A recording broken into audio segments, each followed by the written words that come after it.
రమేష్ రమేష్ కొడైకెనాల్లో కనిపించాడమ్మా. కనిపించా అతను బంగ్లాకు వెళ్ళి అతను లేడు. వచ్చేదాకా వెయిట్ చేశాను. సరితని వెంట పెట్టుకుని వచ్చాడు. సరితని వెంట పెట్టుకొచ్చాడా? ఆమె ముందు నన్ను మానేసి అనరాని మాటలు అన్నాడమ్మా. ఏమిటి? దాన్ని పక్కన ఉంచుకుని నిన్ను అవమానించాడా? ఈసారి రాని చెప్తాను. రాడమ్మా. నన్ను పూర్తిగా మోసం చేశాడు. నన్ను పెళ్లి చేసుకోడు. ఏం చేసుకోకపోతే అంతకంటే 1000 రెట్లు మంచి సంబంధం చూసి ఈ సంవత్సరమే నీకు పెళ్లి చేస్తాను.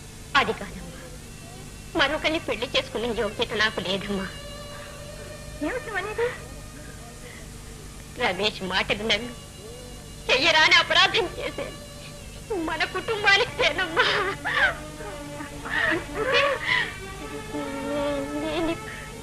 నేనిప్పుడు గర్భవతినమ్మా.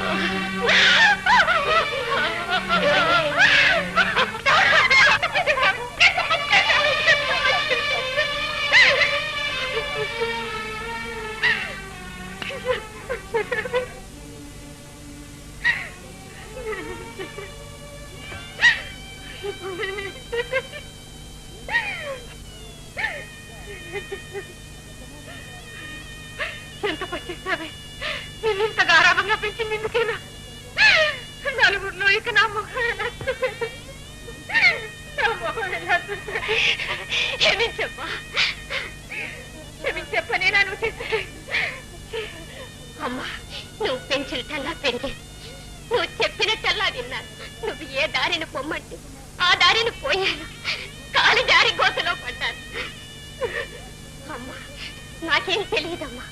నువ్వు నన్ను ద్వేషిస్తే నాకెవరమ్మా దిక్కు? ఇదంతా చూస్తూ నేను బతికుండడం కంటే చావడమే నేను. నేను బతికుండడం కంటే చావడం.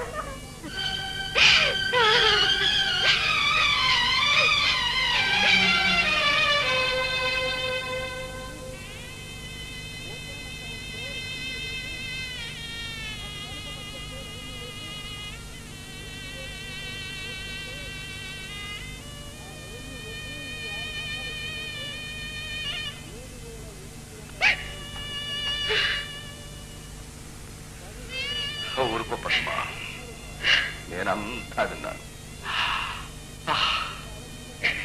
ఇలా జరుగుతుందని నాకెప్పుడో తెలుసు పద్మ. తెలిసి కూడా ఏం చేయలేకపోయాను, చేయలేను. అది నాకు తెలుసు.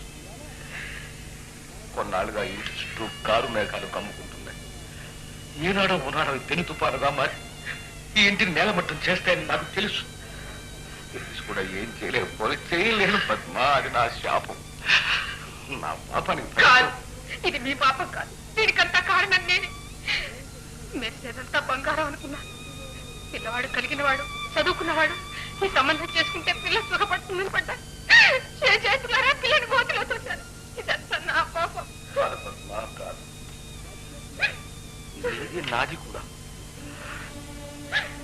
బిడ్డల మంచికి చెడ్డకి బాధ్యత తల్లిదండ్రులు ఇద్దరిది పద్మ. మరి ఇద్దరిది. నేను మహాపాపిని. ఇవన్నీ నా పాపానికి శిక్షలు. ఇదే ఆఖరి శిక్ష కాదు, ఇంకా ఉన్నాయి, వస్తున్నాయి. అనుభవిస్తాను. తప్పించుకోవాలి కాదు పద్మ నా తాపత్రయం. వీటికి అంతం ఎప్పుడా అని ఆ క్షణం కోసం ఎదురు చూస్తున్నాను పద్మ. ఇప్పుడు అవన్నీ ఎందుకండి? ముందు కర్తవ్యం ఆలోచించండి, బిడ్డను రక్షించండి. వెళ్ళి రమేష్ తండ్రిని చూడండి. అయ్యో, ఏ మొహం పెట్టు చూడమంటావు పద్మ?